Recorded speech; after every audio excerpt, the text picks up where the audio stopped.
ನಾವು ಕಷ್ಟದಲ್ಲಿದ್ದಾಗ ಎಷ್ಟೋ ಸಲ ನಮಗೆ ಸಹಾಯ ಮಾಡದೇ ಇರೋರು ಕೂಡ ಎಷ್ಟೋ ಸಲ ನಮಗೆ ಒಳ್ಳೇದನ್ನೇ ಮಾಡ್ತಿರ್ತಾರೆ. ಒಂದು ನದಿಯ ದಂಡೆ ಮೇಲೆ 2 ಮರಗಳಿರುತ್ತೆ, ದೊಡ್ಡ ಮರಗಳು. ಸೊ ಇನ್ನೇನು ಮಳೆಗಾಲ ಬರ್ತಿರ್ಬೇಕಾದ್ರೆ ಒಂದು ಹಕ್ಕಿ ತನ್ನ ಇಡೀ ಕುಟುಂಬವನ್ನು ಕರ್ಕೊಂಡ್ಬಂದು ಒಂದು ಮರದ ಹತ್ರ ಕೇಳುತ್ತೆ, ನಾನು ಮತ್ತೆ ನನ್ನ ಮಕ್ಕಳು ನಿನ್ನ ಒಂದು ಮರದ ಒಂದು ಕೊಂಬೆಯ ಮೇಲೆ ಗೂಡು ಮಾಡ್ಕೊಂಡು ಈ ಮಳೆಗಾಲದಲ್ಲಿ ಇರ್ಬೋದಾ ಅಂತ. ಸೊ ಮೊದಲನೇ ಮರ ಹೇಳುತ್ತಂತೆ ಇಲ್ಲ ಅದು ಸಾಧ್ಯ ಇಲ್ಲ ಅಂತ. ಸೊ ಹಕ್ಕಿಗೆ ಬೇಜಾರಾಗುತ್ತೆ. ಮುಂದೆ ಇದ್ದಂತ ಇನ್ನೊಂದು ಮರದ ಹತ್ರ ಹೋಗಿ ಕೇಳುತ್ತೆ, ಅದು ಸರಿ ಅನ್ನುತ್ತೆ, ಅಲ್ಲಿ ಗೂಡು ಮಾಡ್ಕೊಂಡು ಅದಿರುತ್ತೆ. ಸೊ ಮಳೆಗಾಲ ಶುರುವಾಗುತ್ತೆ, ಜೋರಾಗಿ ಮಳೆ ಸುರಿಯುತ್ತೆ, ಆ ನದಿಯಲ್ಲಿ ಪ್ರವಾಹ ಬರುತ್ತೆ. ಆ ನದಿಗೆ ಬಂದಂತ ಪ್ರವಾಹದಿಂದ ಮೊದಲನೇ ಮರ ಏನಿತ್ತು ಆ ಹಕ್ಕಿಗೆ ಯಾವ್ದು ಜಾಗ ಕೊಡ್ಲಿಲ್ವಲ್ಲ, ಆ ಮರ ಅದರ ಬೇರೆ ಸಮೇತ ಕಿತ್ಕೊಂಡು ಆ ನದಿಯಲ್ಲಿ ತೇಲ್ಕೊಂಡು ಹೋಗ್ತಿರುತ್ತೆ. ಆಗ ಹಕ್ಕಿ ಹಾರ್ಕೊಂಡು ಹೋಗಿ ಆ ಮರದ ಹತ್ರ ಹೇಳ್ತಂತೆ, ನಾನು ಕಷ್ಟದಲ್ಲಿದ್ದಾಗ ನಾನು ಜಾಗ ಕೇಳಿದಾಗ ನೀನು ಕೊಡ್ಲಿಲ್ಲ, ಹೀಗೆ ಆಗ್ಬೇಕು ನಿನಗೆ ಅಂತ. ಆಗ ಆ ಮರ ಹೇಳುತ್ತಂತೆ, ನನ್ನ ಬೇರೆ ಗಟ್ಟಿ ಇಲ್ಲ ಅಂತ ನಂಗೆ ಮೊದಲೇ ಗೊತ್ತಿತ್ತು, ಸೊ ನಾನು ನಿನಗೆ ಜಾಗ ಕೊಡ್ಲಿಲ್ಲ. ಇವತ್ತು ನಾನು ಜಾಗ ಕೊಟ್ಟಿದ್ರೆ ನನ್ನ ಜೊತೆ ನೀನು ಕೂಡ ಬರ್ತಿದ್ದೆ ಪ್ರವಾಹದಲ್ಲಿ ಅಂತ.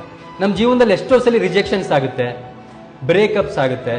ಸೊ ಆಗ ನಾವೇನ್ ಅನ್ಕೊಂತೀವಿ, ಬೇಜಾರು ಮಾಡ್ಕೊಂತೀವಿ, ಅಯ್ಯೋ ಹೀಗಾಯ್ತಲ್ಲ ನಮ್ಗೆ ಅಂತ. ಬಟ್ ನಮ್ಮನ್ನ ರಿಜೆಕ್ಟ್ ಮಾಡಿದಂತ ವ್ಯಕ್ತಿ ಏನಿದ್ದಾರೆ, ನಮ್ಮನ್ನ ರಿಜೆಕ್ಟ್ ಮಾಡಿದಂತ ವ್ಯಕ್ತಿಯು ಕೂಡ ನಮ್ಮ ಒಳ್ಳೇದಕ್ಕೆ ನಮ್ಮನ್ನ ರಿಜೆಕ್ಟ್ ಮಾಡಿರ್ಬೋದಲ್ಲ, ಅವತ್ತು ಅವ್ನು ರಿಜೆಕ್ಟ್ ಮಾಡೋದಕ್ಕೆ ನಾವಿವತ್ತು ಈ ಒಂದು ಪೊಸಿಷನ್ ಅಲ್ಲಿ ಇರ್ಬೋದಲ್ಲ. ಸೊ ಇದನ್ನ ನಾವು ಅರ್ಥ ಮಾಡ್ಕೋಬೇಕಾಗುತ್ತೆ. ನಮಗೆ ಕಷ್ಟದಲ್ಲಿ ಕೈ ಕೊಟ್ಟವರು ಕೂಡ ಒಂದೊಂದ್ಸಲಿ ನಮ್ಗೆ ಒಳ್ಳೇದನ್ನೇ ಮಾಡ್ತಾರೆ ಅನ್ನೋದು ಈ ಒಂದು ಕಥೆಯಿಂದ ನಾವು ಅರ್ಥ ಮಾಡ್ಕೋಬಹುದು.